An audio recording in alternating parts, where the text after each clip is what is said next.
আল্লাহ বলবে, আব্দুল করিম, তোর পিছনের পাল্লাটা তো হালকা হয়ে গেছে। তোরা বলল আমার মধ্যে নামাজ নাই, তোরা বলল আমার মধ্যে ডেক নাই, তোরা বলল আমার মধ্যে রোজা নাই। এ যুবক, রাত 2টা পর্যন্ত মোবাইল টিপার সময় পাও, আর মালিকের সব কিছু পালন কইরা মালিকের সেজদা দিতে পারো না। আল্লাহ বলবে, ওয়া আম্মা মান খুফফাত মাওয়াজিনু ফাউম্মুহু হাবিয়া।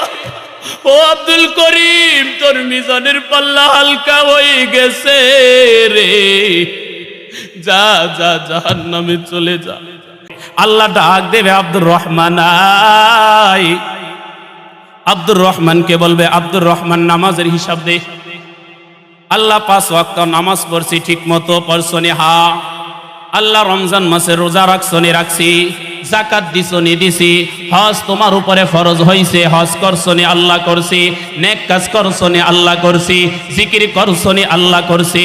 ও আব্দুর রহমান,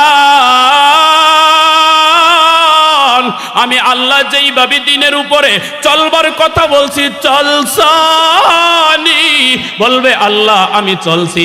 তখন আল্লাহ তাআলা বলবে, হে ফেরেশতারা রে, আব্দুর রহমানের পুরা জিন্দেগিটা মিজানের পাল্লায় মাপ। ফাআম্মা মান তাকুলাত মাওয়াজিনু ফাহুয়া ফি আইশাতির রাদিয়া। যখন আব্দুর রহমানের পুরা জিন্দেগিটা মিজানের পাল্লায় মাপা হবে রে, মিজানের পাল্লাটা ভারী হয়ে যাবে। আল্লাহ বলবে, যা যা যা, চির শান্তির জায়গা জান্নাতে চলে যা। ও আব্দুল করিম আয়, আব্দুল করিম আয়। আব্দুল করিম রাইসা বলবেন, নামাজ 5 ওয়াক্ত দিছি পড়ছনি?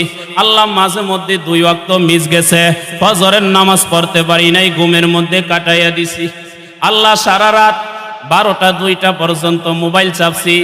ও যুবক, আল্লাহ বেগানা নারীর সাথে চ্যাটিং করতে করতে রাত্র 2টা বাজে গেছে। প্রেমিকার সাথে কথা বলতে বলতে রাত্র 2টা বাজে গেছে।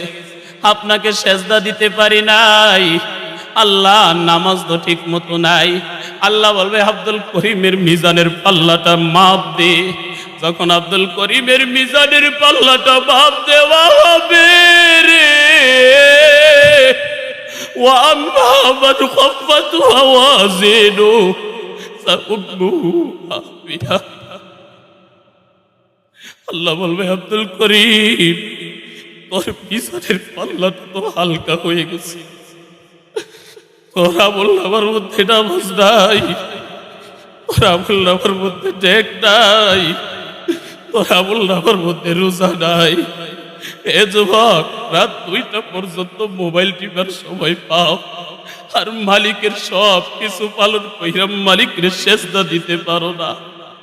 আল্লাহ বলবে, ওয়া আম্মা মান খুফফাত মাওয়াজিনু ফাউম্মুহু হাবিয়া। ও আব্দুল করিম, তোর মিজানের পাল্লা হালকা হয়ে গেছে রে, যা যা জাহান্নামে চলে যা।